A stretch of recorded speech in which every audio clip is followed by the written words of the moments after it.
Why is positive thinking often the fastest path to failure, in your case? Because you're only considering one option. But we live in a world of possibilities where both options have the same chances at the start, at the beginning. But what's important is where you stay focused.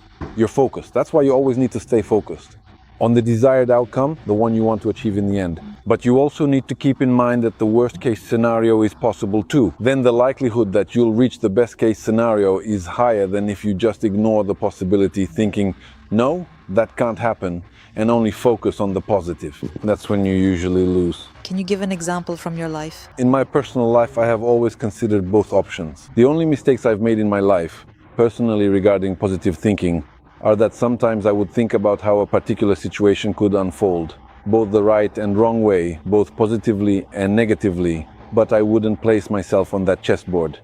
In other words, the situation would play out, but as if I wasn't involved in it. So that's the first mistake I made. And the second mistake was that my focus on the positive wasn't strong enough. That is, on a desired outcome, even when the negative outweighed everything else. In other words, negative news and negative events dominated what was happening. Even then, I should have kept my focus on a positive result. That's my second mistake. What kind of question should people come to you with? Or is there a request that's already too late to bring to you? When your kidneys have already failed, then it's too late to look for a quick fix. There's no such thing. You've often talked about the point of no return in your life. There's no such thing as a point of no return.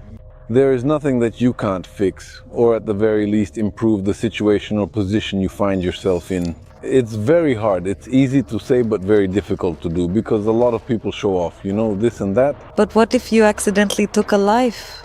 Or if something bad happened because of you? Right. And people got hurt, Take responsibility. When you did it, you understood that you would have to take responsibility for it. If it happened by accident, accept your fate. No matter how simple or cliche that may sound. But sometimes accepting your fate is very difficult because your personality, your ego doesn't let you do it. We always live with certain expectations that are imposed on us by society, Instagram, and similar things, let's put it that way. And to accept some other reality, we just resist it. Although the sooner we accept it, the sooner we'll start enjoying life. That's all there is to it. You've helped a lot of people as a mentor. And why did you decide to go public on social media and talk about yourself only now, after so many years of practice? Because I always did it for free. I was interested in it. Let me put it this way. I was interested in looking at this, and I still am to this day. I'm interested in viewing this world from the perspective of a creator. And when you help someone achieve or accomplish a particular goal or task, you become a witness. That is, you observe as an uninterested party how everything unfolds. And watching what happens, knowing that you took part and contributed to their success, is an incredible thrill. I can't help it, that's my thrill. I did all of this just for myself. Then everything changed one day when one of my very own mentees looked at me and asked, why exactly don't you try to monetize all of this knowledge? Twice I said no. But then I thought, really, why don't I monetize it? And that's how this idea came about and how it all started. Because, well, first of all, it really allows me to open up more fully, while consistently helping me to keep my mind sharp and stay well informed about the world. So that, my knowledge, let's put it this way, all of my personal observations, my professional experience, and other insights will be carefully passed on to the next generation. And because of this, I become better, people become better. And every single person truly reaps the rewards from it. And I do it with every ounce of my heart and soul. And on a completely different level. I'm interested in it, I love it. While some individuals do it for financial gain, I do it for my own personal satisfaction. It is true that there are certainly many people out there who often claim that if you don't monetize at all, your gift, you're some kind of knowledge experience, then the universe punishes you, I don't know, takes something away from you. Has something like that ever happened to you? Yes, how can I put this? It's a very personal and complicated question because you went through all of this, but for what? You made so many mistakes, you stumbled so many times, you were misled so many times, for what? So that you don't let it happen again, but you can also help someone else avoid it. And the fact is, what I'm talking about, I mentioned in another interview on a podcast. Yes, you could put it that way. That once I was fortunate enough to carry someone else's cross, and it was by a hair's breadth. It was the greatest honor this world could have given me. That's all there is to it. I realized how important that is. That's when I understood the sacrifice of Jesus Christ, truly. What it really was. It's just incredible. There is no greater honor helping other people. That's how it is. You didn't answer my question. How did I not answer? Well, What consequences did you face for helping for free? what consequences? For helping? Well, because, as they say, if you don't charge money for your knowledge or your gift or anything else, then the universe takes it away from you. It could be your health, your money, your status, or something else. Has something like that happened to you? Yes. But whether it happened for that reason, that's something I need to think about. I can't give you a definite answer. Why should the vast universe punish me for gaining my knowledge and experience through pain, suffering, tears, disappointment, and deep sorrow? Many people talk about their great success, but no one talks about how low they fell and how much they had to crawl to achieve that success. If it's not fake, of course. And to convey this pain, this feeling when, damn it, no one understands you, when you're moving forward. And of course, the universe should also punish me for deciding to share this experience or for sharing it. But that's illogical and stupid, really. May I say something about that? Yes. Or honestly, maybe it's because what she gave you and the immense amount of dedicated hard work you put in to earn it was actually intended to represent something much more, reward you, but you ended up stealing it from yourself.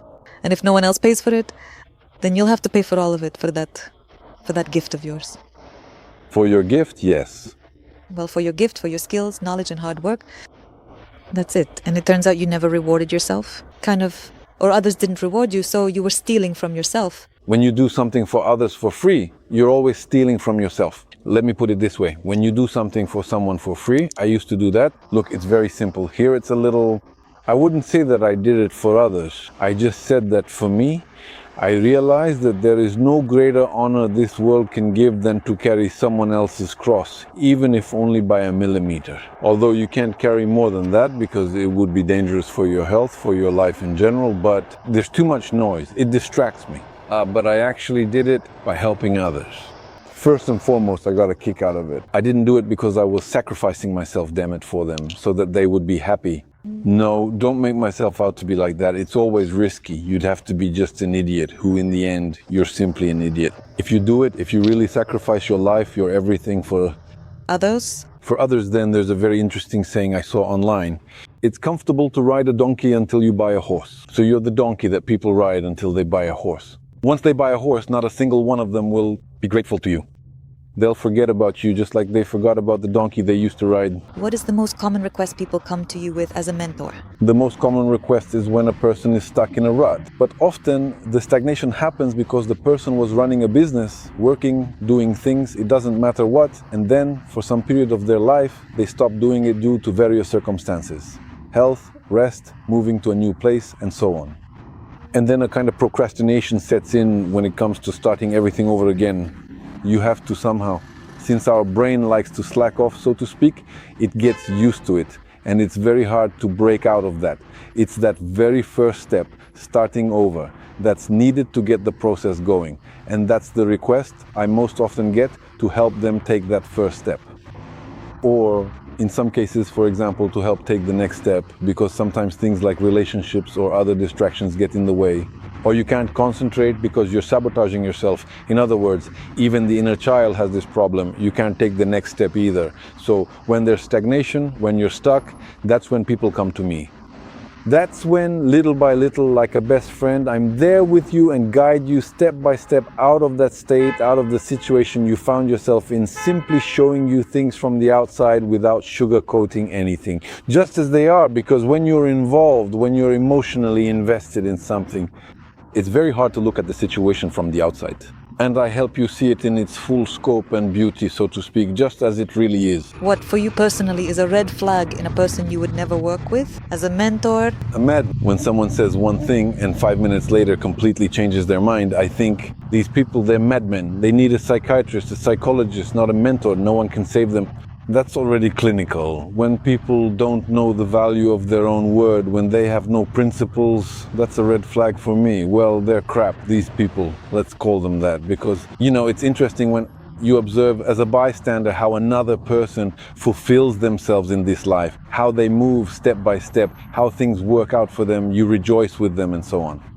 That in itself is a kind of manifestation of the Creator. But when it's an idiot, well, what's interesting about that? Everything there is so primitive that you don't even want to waste a single second of your time, you understand? Because there There are a wide variety of distinct categories of idiots, to put it quite simply and bluntly. Some of them might actually be quite fascinating to watch from a distance, but for the most part, that is precisely the fundamental reason why we call them idiots. It is because they are just not interesting at all. You've been speaking in general terms. Can you be more specific about the kinds of people you definitely wouldn't work with? For example, dishonest people, thieves, those who want to scam others out of large sums of money. You're talking about the criminal world? I'm not interested in that direction either. Neither scammers, nor thieves, nor criminals. Watching how they realize themselves. I'm not interested in helping them with that because it just doesn't interest me. But if they want to come and say, help me change, I want to change, to get on the right path. well, sure, of course. Every person deserves a second chance in their life. But helping them with that, to not act the old way, is very difficult.